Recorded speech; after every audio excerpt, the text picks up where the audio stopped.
Nga Gjirokastra ku vijoi turin e dëgjesave me fermerët, ministri i Bujqësisë Andis Salla, në një intervistë për MCN, u shpreh se në përfundim të këtyre takimeve në të gjithë qarqet e vendit do të propozojnë një skemë të re kombëtare në ndihmë të këtij sektori. Synimi është që politikat mbështetëse të ndërtohen në lidhje më të drejtë me fermerët dhe të reflektojnë problematikat reale të sektorit bujqësor. Ne do të vazhdojmë të përmbyllim këto dëgjesash në mënyrë që ne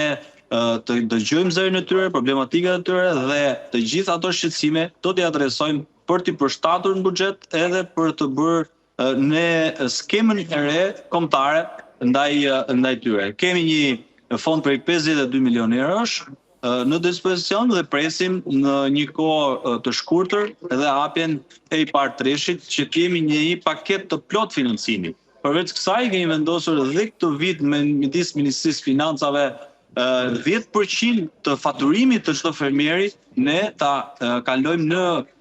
një mbështetje të plot të çdo fature që ata kanë në sektorin bujqësor për ta mbështetur edhe këtë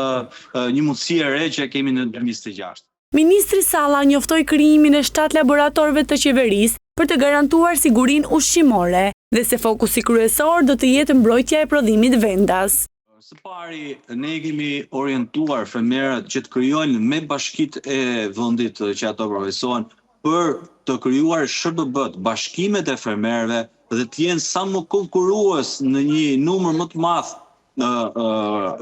operatorësh ose fermerë në mënyrë që edhe në tregun vendas dhe në tregun evropian të konkurrojmë edhe me cilësi ku ne do të ndërtojmë 7 laboratorë të rinj në gjithë territorin e Shqipërisë për të mbuluar shumë mirë sigurinë ushqimore dhe çdo produkt të certifikohet dhe të kalojë nëpërmjet laboratorëve tanë në një cilësi më të mirë dhe ne të kemi një kontroll për konsumatorin, gjë e cila është e rëndësishme për të gjithë ne, por edhe në gjithë tregun të cilët e kërkon Bashkimi Evropian. Ministri i Bujqësisë u bëri thirrje bashkive të jenë pjesë e çdo procesi si garant që të gjithë fermerët të bashkohen në një garanci sovrane që shteti ka vënë në dispozicion, ku do të aplikojnë me një formë kredie në masën 2%.